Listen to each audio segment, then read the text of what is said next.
Now researchers say that radio wave from Elon Musk's growing network of satellites are blocking scientists' ability to peer into the universe. The scientists say that the new generation of Starlink satellites, which provide fast internet around the world, are interfering more with telescopes. They say that thousands of orbiting spacecraft may be hindering astronomical research, while SpaceX, which owns them, hasn't commented. With me, Athena Vira, a former NASA scientist and editor at Spacewatch Global. Thanks for joining us. How much of a problem is this, Camelia? Well, it is a problem. It is a problem because radio astronomy especially relies on the ability to see stars very far away, very far distant from us. And with all these satellites, they are basically blinded because the satellites are so much closer to Earth than what they are trying to observe. So, it is a problem indeed.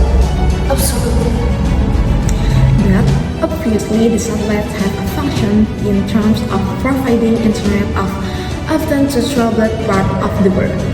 How could this be sorted out? Should it be regulated? Is it regulated?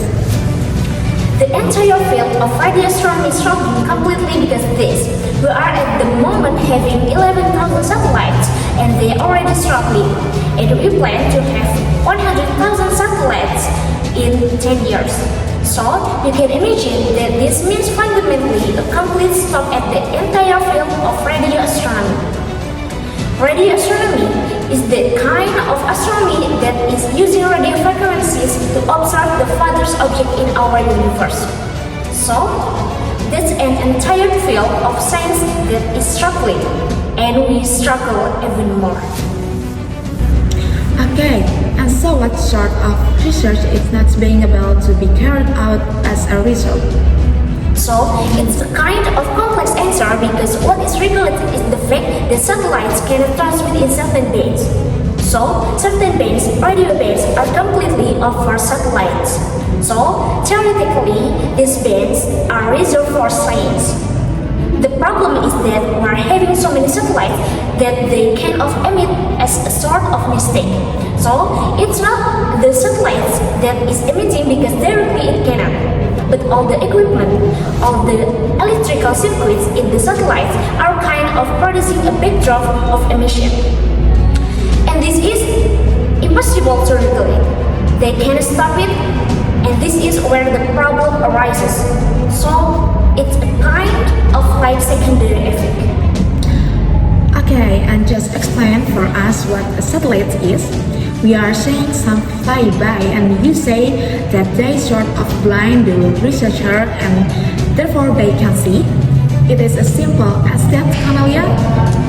I'm sure it's not so. There are ways in which a satellite can disturb it can visually. Because the satellite itself is not a bright object, doesn't have any light.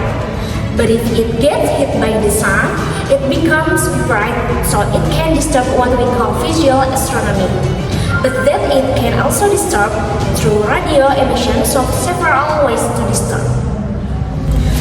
Camelia, I'm so sorry I asked you a really big question and I only have 30 seconds. So that was actually my fault. But thank you so much for taking us through it. It's a really complex area. There's a great base online if people want to find it.